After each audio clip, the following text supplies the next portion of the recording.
આજે મારા પપ્પા કહેતા હતા કે મારે 10 સુધી જ ભણવાનું છે. આપણી સોસાયટીમાં ઓલવેઝ ગર્લ્સને જ કેમ હંમેશા કહેવામાં આવે છે આમ કરો, આમ ના કરો, આમ બોલો, આમ ના બોલો? કેમ એવું? મને તો ડર લાગે છે હું ફેલ થઈશ તો. Good morning teacher. Good morning. શું થયું છોકરીઓ? કેમ મોઢું લટકાવીને બેઠા છો? મેડમ, હંમેશા સમાજમાં છોકરીનું સ્થાન કેમ નીચું છે?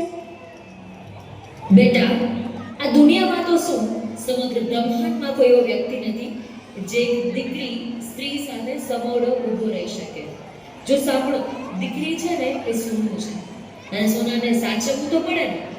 હજી તો તમે ખૂબ નાના છો. હજી જીવનમાં તમારે ઘણું બધું જોવાનું બાકી છે, ઘણી પરીક્ષા આપવાની છે. જીવનમાં કોઈ તકલીફ હોય તો એકબીજાને કહેતા શીખો, સાથ આપતા શીખો. અને જો ફેલ થવાથી બી જશો તો પરીક્ષા કઈ રીતે આપશો? હું છું ને તમારી સાથે, તમારી સાથે.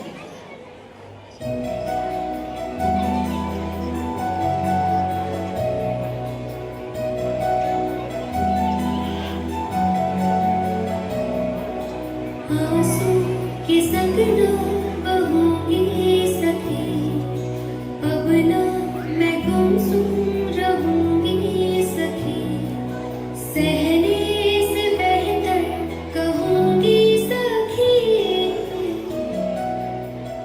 ये घाव पे मरहम हया का मन का घाव है प्यासा दवा का तन के घाव पे मरहम हया का मन का घाव है प्यासा दवा का सितम के अंधेरों में सदियों है बैठी मासूम भोली वो प्यारी खुशी घुट घुट के कब तक जीऊंगी सखी गुमसुम मैं अब ना रहूंगी सखी.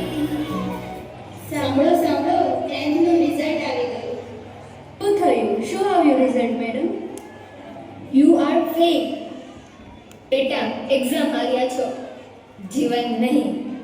મેડમ, હવે અમારી દીકરીઓને નથી ભણાવવા. જો બેન, તમારી દીકરી છે ને તમારી જ છે, પણ આ તો તમારી દીકરીના ભવિષ્ય માટે વાત કરું છું કે ભવિષ્યમાં 40-50 વર્ષ પછી જ્યારે તમે નહીં હોય ને ત્યારે તમારી દીકરી સાથે ફક્ત ને ફક્ત એનું ભણતર, એની ડિગ્રી હશે અને એ જ ડિગ્રી એને એના જીવનને આગળ વધારવામાં મદદ કરશે. આજની દીકરીને ભણવું એટલા માટે જરૂરી નથી કે એને કમાવવું છે, પણ ભણવું એટલા માટે જરૂરી છે કે જ્યારે સમય આવે ને ત્યારે એકલી ના પડે. અને તમારી દીકરીને પાસ કરવાની જવાબદારી મારી છે. પપ્પા, મને થોડો સમય આપો. હું સાબિત કરીને બતાવીશ કે હું તમારી દીકરી નહીં પણ હું તમારો દીકરો છું.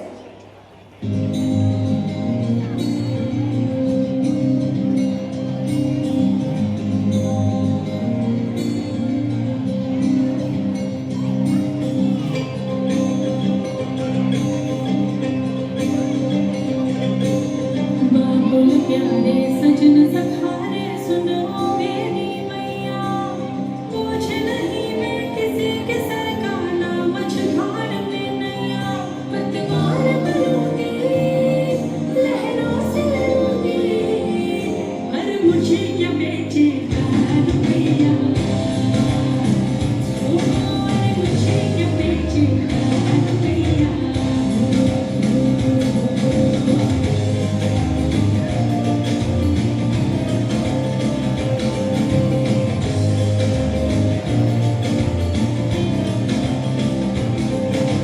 कल बाबा के उंगली को थामे चली थी, कल बाबा की लाठी भी बन जाऊंगी, अम्मा तेरे घरों देखी चिड़िया हूँ मैं, दाना लेकर ही वापस घर आऊंगी. સાંભળો સાંભળો, આપણું રિઝલ્ટ આવી ગયું. આપણે બધા આ વખતે પાસ થઈ ગયા.